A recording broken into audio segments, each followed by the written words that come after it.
Support for Colorado Today comes from Safeway, where you can shop online and get easy delivery or free pickup. Get the same prices, deals, and rewards as in-store. Shop the weekly ad, clip deals, and earn points at Safeway.com or in the Safeway app. Support for Colorado Today comes from Credit Union of Colorado, proudly calling Colorado home for over 90 years. Dedicated to showing up for the community and putting people first. Credit Union of Colorado. Learn more at cuofco.org.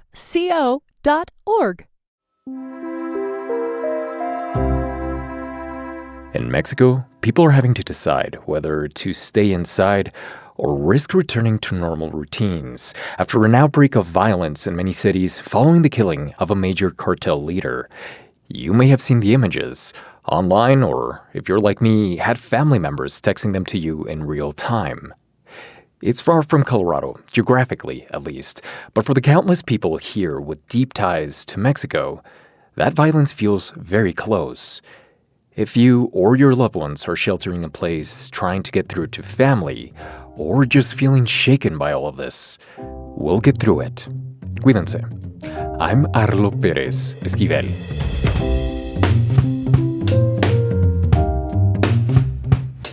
Coming up, from a presidential snub to a new gerrymandering measure, there is already a lot cooking around the midterm elections in Colorado. National Democrats also expanded their target list in Colorado recently. Then, residents and activists from a North Denver neighborhood scored a small victory against big tech last night.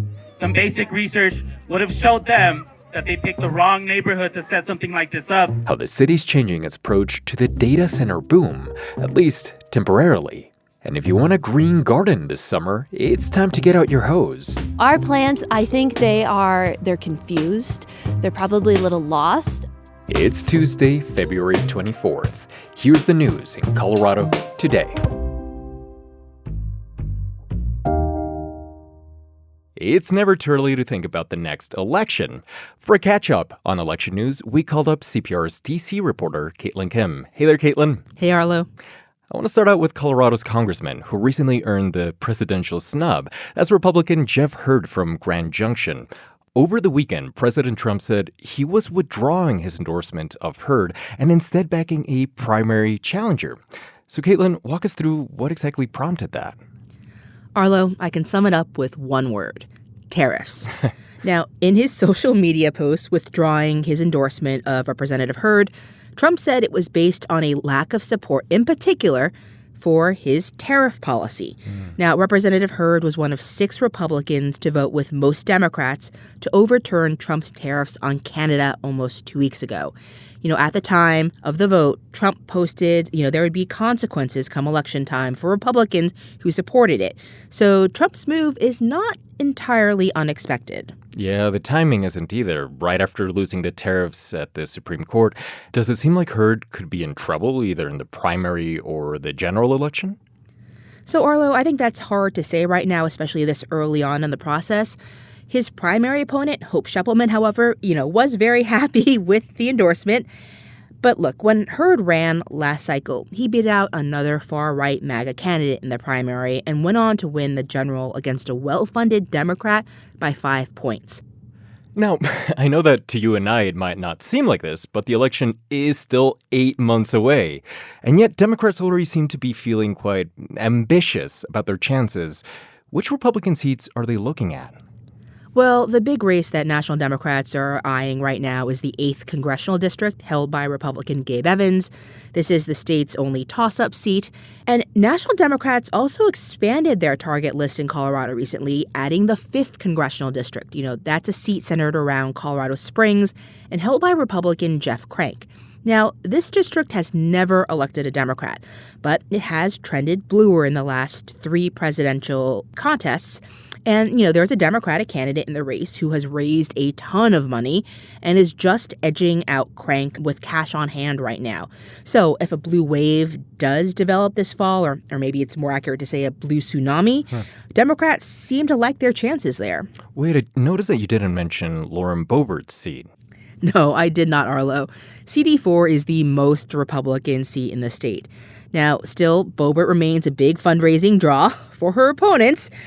She has two main ones right now. Former Rear Admiral Eileen Laubacher, in particular, has a huge cash advantage to try to take on Boebert this November. And Tricia Calvarese, who took on Boebert last cycle and lost, is also outraising Boebert by a lot right now. Caitlin, before I let you go, there's another election-related thing I wanted to ask you about. There's a democratically aligned group looking to put a measure on the statewide ballot this fall to gerrymander Colorado's congressional districts for 2028 and 2030. The idea is to counter Republican gerrymandering in other states. So where does that stand? Well, Arlo, this process is really at the beginning stages. The group, Coloradans for a Level Playing Field, say they want Colorado voters to have a say as to whether they want to get involved in this, redistricting war taking place across the country. And the group has put forward a few variations on language to the title board to see if it will be accepted. What it all boils down to is taking the Independent Redistricting Commission out of the state constitution and putting it into state statute, and being able to use a new map for 2028 and 2030, one that could, gain Democrats as many as 3 seats, and then reverting back to the Independent Redistricting Commission after the next census.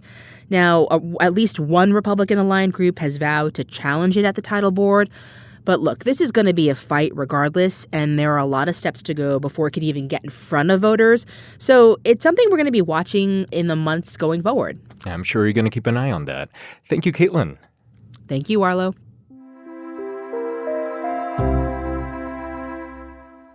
Residents and activists from a North Denver neighborhood scored a small victory against big tech last night.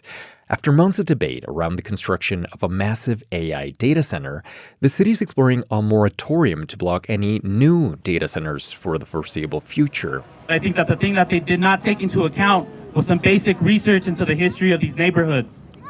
Some basic research would have showed them that they picked the wrong neighborhood to set something like this up. Alfonso Espino is an organizer with the GES Coalition and part of a growing community movement that raised concerns about CoreSite, the developer that is putting up this 600,000 square foot data center campus in Oluria, Swansea. The neighborhood is predominantly Latino, and for years it's been the site of heavy industry. Smelters polluted soil and groundwater for more than a century. I-70 traffic bisected residential streets. And now people are worried about how this new form of development could impact everything from utility bills to air quality. They're not only targeting our drinking municipal water, our power, they are also targeting our only health and human lives. These concerns appear to have gotten through to the mayor's office. The proposed moratorium would give cities more time to address concerns about environmental impacts from data centers. That includes the CoreSite location in North Denver, which could see big reductions in its overall footprint as a result. The moratorium announcement comes as state lawmakers debate how to regulate data centers in the middle of an AI boom. And it follows a similar pause in data centers enacted by Larimer County earlier this month. The Olympic cauldron was extinguished on Sunday, marking an end to the 2026 Winter Games in Milano Cortina. The games were filled with surprises.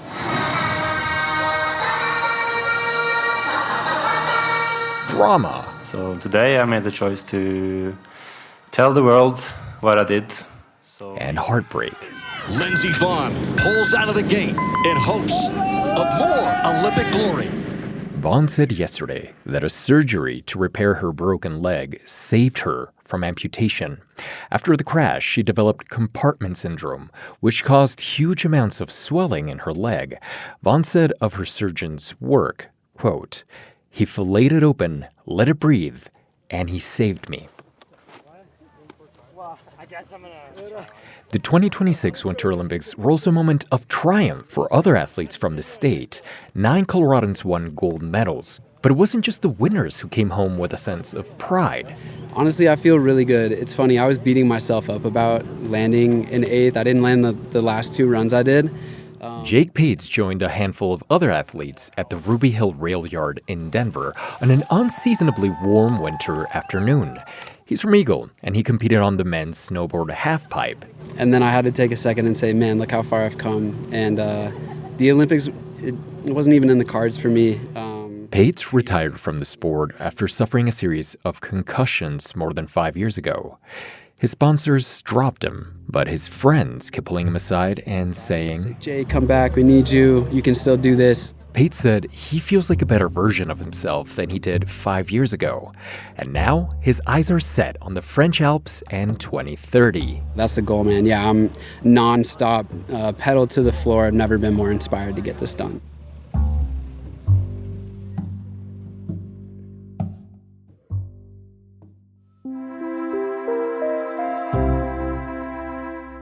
I have been in Colorado for over 20 years, and this is by far the strangest winter I have ever experienced. This wacky winter isn't just making it hard to pick out your clothes from one day to the other.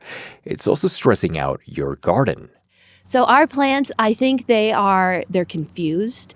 They're probably a little lost. I would suspect that they're wondering if spring is tomorrow or if winter is still to come. And so I think they're just approaching it day to day, kind of like us. Horticulturist Allison O'Connor works at the Colorado State University Trial Gardens, where botanists test how well various flowers and other plants do in our extreme climate. And she has one big recommendation for helping your garden through the winter that just wasn't. Because it's been a very warm and very, very dry winter, water is the best thing we can do. So getting out and focusing first on newly planted things you planted in the last season, that would be amazing. Once you've taken care of the new plantings, your next priority should be your trees. So while the plants are dormant, they still need water because even though they don't have leaves on, they're still losing water. And on these warm days, the sap and the functions and the water that's in the tree, it starts moving up and down. And so the plants actually are doing stuff even though we don't physically see them growing or putting on leaves. And if they have to do all that stuff without enough water in their systems, the impact could be major. Because when a plant is stressed, they're going to be more susceptible to maybe disease and insects or other ailments. And so I like to say it's kind of like when people get tired, when they get run down, you might get a cold more likely. And plants don't get colds, but they can get other issues that can shorten their lives.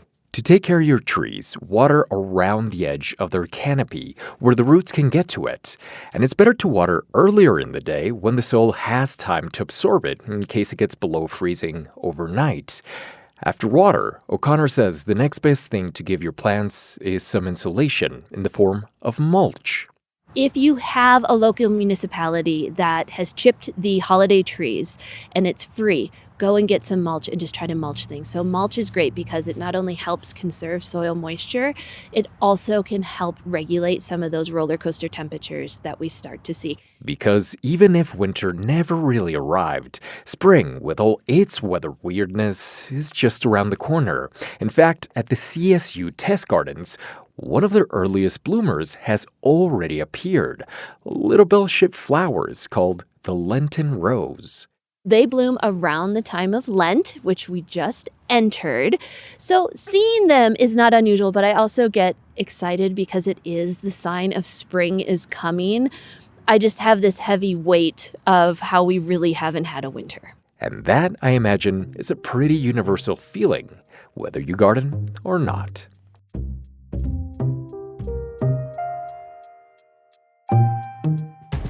Reporting for today's show came from CPR's Sam Brash, Tony Gorman, Ryan Warner, and Haley Sanchez. Follow Colorado Today in your podcast app and check our show notes for information on tickets to our March 10th live event with A. Martinez. I'm Arlo Perez Esquivel. This is CPR News.